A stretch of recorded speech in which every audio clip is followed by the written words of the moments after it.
सदगुरु से प्रश्न पूछा गया कि क्या आजकल योग बहुत व्यवसायी बनता जा रहा है। सदगुरु बता रहे हैं कि ऐसा होना स्वाभाविक है। वे इससे बचने का तरीका भी बता रहे हैं। प्रश्न: सदगुरु, क्या योग इन दिनों बहुत ज्यादा व्यावसायिक नहीं बनता जा रहा है? सदगुरु कहते हैं, कोई भी चीज अगर थोड़ी सी भी लोकप्रिय हो जाए तो उसके इर्द गिर्द व्यवसाय खड़े होने लगते हैं। हमें इन चीजों से परेशान नहीं होना चाहिए और भटकना नहीं चाहिए। ये सारी चीजें होती है, साथ ही योग का जो मूल तत्व है वह इससे किसी भी तरह से बाधित नहीं होता है। सतही स्तर पर इसमें इधर उधर कुछ विकार नजर आते हैं। पिछले साल मेरी जानकारी में आया कि भारत में 18 साल से कम उम्र के 9000 बच्चों ने आत्महत्या कर ली और 13 साल के कम उम्र वाले 1700 बच्चों ने आत्महत्या कर ली। ये बच्चों के बारे में कोई टिप्पणी नहीं है। ये टिप्पणी तो हम सब पर है कि हम लोग अपने समाज के साथ क्या कर रहे हैं। ये जानने के बाद मुझे लगा कि अगर हमारे बच्चे आत्महत्या करने लगे हैं तो इसका मतलब है कि हम लोग कहीं ना कहीं कोई बुनियादी गलती कर रहे हैं। बच्चा तो एक नया जीवन होता है। वह अपने आप में खुशियों व उत्साह से भरपूर एक जीवन होता है। उसे तो खुशियों और मस्ती का खजाना होना चाहिए, लेकिन उसकी जगह वे खुद अपनी जिंदगी लेने का निर्णय ले रहे हैं, जो कि अपने आप में बेहद परेशान कर देने वाली बात है। ये बच्चों के बारे में कोई टिप्पणी नहीं है। ये टिप्पणी तो हम सब पर है कि हम लोग अपने समाज के साथ क्या कर रहे हैं। उपयोग से ऐसा हो सकता है। मैंने बिना किसी तैयारी के ही कह दिया था कि हम 10,000 स्कूलों तक पहुंचेंगे। उपयोग को उपयोग के रूप में देखें तो उसका अर्थ होगा काम में आने वाली चीज।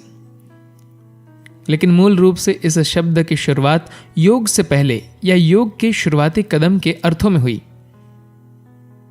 लेकिन कई राज्य सरकारों से मिले सहयोग के चलते हम अभी तक लगभग 30,000 स्कूलों में पढ़ने वाले लगभग 2 करोड़ बच्चों तक पहुंच चुके हैं। यह सब इसलिए हुआ क्योंकि हम बच्चों के पास उपयोग लेकर आ गए। इन स्कूलों में बच्चों को हम उपयोग करा रहे हैं। उपयोग का मतलब है योग से पहले। सवाल आता है कि उपयोग को लेकर इतनी कोशिशों का क्या तुक है? क्योंकि अगर आप योग सिखाते हैं तो शुरू में योग अभ्यास जितना भी सहज व सरल लगे, लेकिन इसमें आध्यात्मिक पहलू जुड़ा होता है। ऐसे में आध्यात्मिकता को एक अचेतन आबादी तक पहुंचाना जो इसके लिए अभी तैयार नहीं हो, और वह भी बिना खास दक्षता प्राप्त शिक्षकों द्वारा, आगे चलकर एक गैर जिम्मेदारी भरा कदम साबित हो सकता है। तो हम लोगों को उपयोग सिखा रहे हैं, जिसके मुख्य रूप से शारीरिक व मनोवैज्ञानिक फायदे हैं, और इसमें आप कुछ भी गलत नहीं कर सकते। ये सब कुछ वीडियो में उपलब्ध है। इसमें टीचर्स का काम सिर्फ अभ्यास में सुधार कराना और यह देखना होता है कि कहीं कोई कुछ गलत तो नहीं कर रहा। मेरा मानना है कि दुनिया में योग का प्रचार प्रसार करने का उपयोग का एक अच्छा तरीका है। उपयोग को उपयोग के रूप में देखें तो उसका अर्थ होगा काम में आने वाली चीज। लेकिन मूल रूप से इस शब्द की शुरुआत योग से पहले या योग के शुरुआती कदम के अर्थों में हुई। एक बड़ी आबादी के साथ योग की शुरुआत करने के लिए उपयोग सबसे अच्छा तरीका है, क्योंकि जब आप अचेतन रूप से एक आध्यात्मिक प्रक्रिया की शुरुआत करते हैं तो हो सकता है कि उनमें से बहुत सारे लोग इसके लिए तैयार न हो, भले ही ये बहुत अच्छी चीज ही क्यों न हो। अगर आप तैयार नहीं हो और आपके साथ कोई अच्छी चीज घटित हो भी जाए तो वह चीज आपके लिए उतनी अच्छी तरह से काम नहीं कर पाएगी।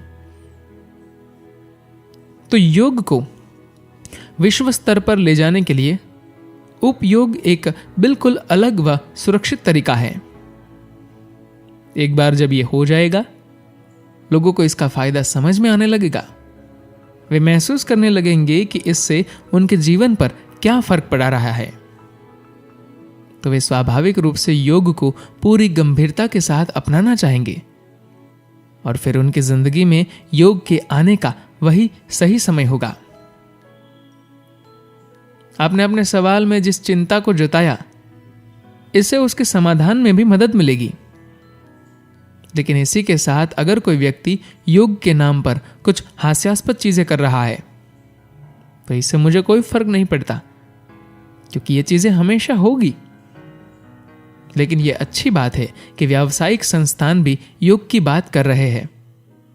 इसका मतलब है कि यह वाकई काम कर रहा है। धन्यवाद।